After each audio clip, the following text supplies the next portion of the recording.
भी के पास भी आना है। दीपक जी, क्या जब अब 5 राज्यों के चुनाव लगभग, और आप छत्तीसगढ़ में बैठे हुए हैं, छत्तीसगढ़ का चुनाव, पहला चुनाव बहुत नज़दीक है, क्या कुछ आप वहां से देख रहे हैं? क्योंकि वहां से पास में तेलंगाना भी है, कोई असर यहाँ का तेलंगाना में, तेलंगाना का यहाँ पे यानी छत्तीसगढ़ में दिखाई दे रहा है क्या?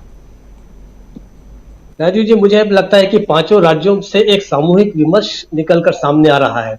और ये जो कई बार जो परंपराओं की बात हो रही है कि वहां पर परंपरा राजस्थान में रही कि हर बार रोटी को पलट दिया जाता था, तो मुझे अब ऐसा लगता है कि पिछले कुछ चुनावों से किसी भी सरकार को पलटना है या नहीं पलटना है, इसके लिए परंपराओं की ओर वोटर नहीं देखेगा, बल्कि वो जरूरत और विवेक का इस्तेमाल करेगा कि इसको पलटना चाहिए या नहीं पलटना चाहिए।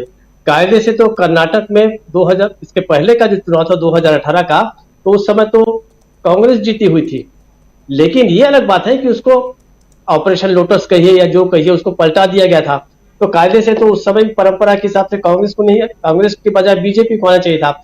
लेकिन वहां की जनता ने जब देखा कि अब जो जरूरत है और अब जो विवेकपूर्ण निर्णय यही हो सकता है कि कर्नाटक में कांग्रेस को ही जिताया जाए, तो मुझे लगता है कि अब वोटर जो है उन परंपराओं का ऐसा बिल्कुल निर्वाह नहीं करेगा। मेरा ऐसा मानना है कि वहां पर भी वापस जो सब बता रहे हैं, मेरे से वहां पर तो प्रशांत टंडन जी हैं ये जो बता रहे हैं, लेकिन दूसरा ये जो सवाल है कि भारतीय जनता पार्टी को मतलब कांग्रेस की ओर से एंगल से अगर हम देखने के बजाय अगर इस एंगल से देखें कि भारतीय जनता पार्टी कहां जीत रही है और क्यों उसे जीतना चाहिए, तो अगर हम एक एक राज्य की बात करें तो पहली बात तो मिजोरम वाली बात है कि पिछले चुनाव में केवल एक ही सीट उसके पास थी, अपने आप को गठबंधन के जबरदस्त जो गठबंधन में मानती थी, जबकि जब जोरामथंगा पिछले समय जब 26 सीट लेकर आए थे, उन्होंने सरकार बनाई थी, तो उन्होंने साफ कह दिया था कि भारतीय जनता पार्टी की अब हमें जरूरत नहीं है। ये ऑन रिकॉर्ड उन्होंने इसको स्टेटमेंट दिया था और अपनी सरकार बनाई थी। लेकिन भारतीय जनता पार्टी की मजबूरी देखिए कि केवल एक सीट लेकर और एक क्षेत्रीय पार्टी के पीछे खड़ी कि भाई आप हमें गठबंधन में मानिए, वो आमादा है इस बात को बताने के लिए कि हम गठबंधन के हिस्सा हैं, लेकिन उसे कोई इस तरीके से इस समय और कोई चांस जो है वो नजर नहीं आ रहा है भारतीय जनता पार्टी के लिए। तेलंगाना में आ जाइए, तेलंगाना में तो खुद ही जो है वो बीजेपी विड्रॉ कर रही है एक तरह से अपने आप को।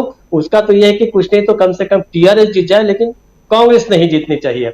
अब आइए राजस्थान, मैं बहुत ज्यादा राजस्थान में बात नहीं करूंगा कि काफी बात हो गई, लेकिन एक जो बड़ा मजेदार किस्म का स्टेटमेंट जो मोदी जी ने सिंधिया स्कूल देखने के दौरान ग्वालियर में दिया था कि भाई ये जो है ज्योतिरादित्य जो है वो हमारे हमारे राजस्थान, हमारे जो है गुजरात के दामाद है। अरे भाई दामाद है तो वसुंधरा राजे भी तो आपके समधन ही हुई आपकी। आप अगर अपने दामाद का अपमान नहीं कर रहे हैं तो उनकी बुआ का अपमान क्यों कर रहे हैं? आप उनको भी उसी पक्ष का मानिए और उनको भी पर्याप्त आप उनको सम्मान दीजिए। तो उन्हें कितना सम्मान दिया गया ये हम लंबे समय से देख रहे हैं वहां पर भारतीय जनता पार्टी की ओर से। तो ये चीजें जो है राजस्थान के लोग निश्चित रूप से इसको नोट करेंगे। मध्य प्रदेश में भी हम काफी कुछ चर्चा कर चुके हैं, मध्य प्रदेश का हम सब जानते हैं। मैं छत्तीसगढ़ की बात थोड़ी सी और कर लूं।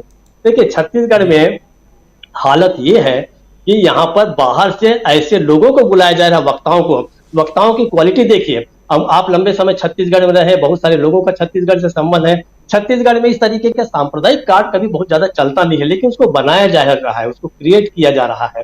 केवल एक रेणुका सिंह जो हमारी मंत्री हैं, उन्होंने वो बयान दिया कि एक भारतीय जनता पार्टी के कार्यकर्ता की ओर अगर किसी ने उंगली भी उठाई तो हाथ काट दिया जाएगा, जो किसी समय वरुण गांधी ने दिया था वहां पर पीलीभीत से। बाहर से बुलाए जा रहे हैं, आप देखिए तमाम जो वक्ता आ रहे हैं बाहर से वो इसी क्वालिटी के आ रहे हैं। वो 15 साल तक डॉक्टर रमन सिंह का यहाँ पर राज रहा है, क्या उस 15 साल की ऐसी कोई अच्छी स्मृतियां आपके पास नहीं है? क्या उस 15 साल के दौरान का ऐसा कोई प्रोजेक्ट आपके पास नहीं है? कोई ऐसी योजना नहीं है कि आप उसका उल्लेख करें?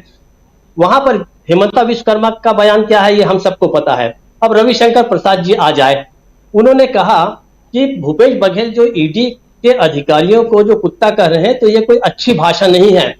अरे भाई अच्छी भाषा नहीं तो इसका ईडी वाले जवाब देंगे ना। आप ईडी के प्रवक्ता थोड़ी हैं, आप अपने पक्ष की बात कीजिए। और आपकी भाषा कितनी अच्छी रही है हर कोई जानता है। खैर मैं कोई इसको जस्टिफाई नहीं कर रहा हूं कि अगर कोई एक खराब भाषा का इस्तेमाल करे तो आप भी करें। उसके अलावा हम तो ये भी सुन रहे हैं कि योगी आदित्यनाथ को भी बुलाया जा रहा है। तो जिस तरीका का स्टफ लाया जा रहा है, जिस तरीके के ओरेटर, हाँ स्टार प्रचारक हैं, मान गया मैं, लेकिन स्टार प्रचारक हैं तो उनके उनके कंटेंट्स की क्वालिटी क्या रहती है, कंटेंट क्या रहता है, हम सब जानते हैं। उसके अलावा इन तरीकों के, जबकि आप देखिए कि नंद कुमार साय जो आदिवासी नेता कुछ समय पहले भारतीय जनता पार्टी छोड़कर वो आ गए कांग्रेस में। आज एयरपोर्ट पे जो मनसुख मंडाविया जब वहां पर आए, दोनों गले मिले। मतलब यहाँ के लोगों में वो तासीर है ही नहीं। नंद कुमार साहब ने जब देखा कि उनके भारतीय जनता पार्टी के जो मंत्री आए हुए हैं, तो उनसे उन्होंने जाके गले मिले और बोले कि भाई राजनीति अपनी तरफ है, आप हमारे राज्य में आए हैं, स्वागत है। तो ये जो चीजें हैं ये छत्तीसगढ़ की तासीर में है, लेकिन छत्तीसगढ़ को उस तरीके से गरवाने की जो कोशिश कर रहे हैं, ये ऐसा बहुत ज्यादा पकने वाला मामला नहीं है। हेमंता विश्व शर्मा ने उस अपने बयान को पलट के कहा है कि मैंने उनके बारे में, मोहम्मद अकबर के बारे में नहीं कहा, मैंने अकबर, औरंगजेब और बाबर के बारे में कहा है, जिसका कोई जस्टिफिकेशन नहीं होता। उन्होंने तो साफ कहा कि आप एक अकबर को आप हटाएंगे तो 100 बाबर एक अकबर को आता है तो उनके साथ 100 अकबर और आ जाते हैं। बड़ा सीधा इशारा अकबर की ओर था, जब उन्होंने ये भी कहा कि माता कौशल्या की धरती है, उसको अकबर से अपवित्र मत होने दीजिए। तो इस तरीके से इस तरीके का जो विमर्श है यहाँ फैलाने की कोशिश की जा रही है, लेकिन मुझे ऐसा लगता नहीं कि वो बहुत ज्यादा यहाँ पे भी कोई प्रभावी होगा। छत्तीसगढ़ का जो असर है, छत्तीसगढ़ के प्रोग्राम है, ये सारा बाहर जा रहा है। ये जो 7 गारंटियां आज दी हैं राजस्थान में, उसमें गोबर वाला जो इशू है, वो जो प्लान है, वो योजना जो है वो छत्तीसगढ़ से निश्चित रूप से आया थी, छत्तीसगढ़ का है वो। और मेरा अपना मानना है कि अगर आपने राजनीतिक चीजों से ऊपर उठ के अगर करें तो पूरे देश में जो है इसको इम्प्लीमेंट किया जाना चाहिए। बहुत सारी अच्छी योजनाएं हैं।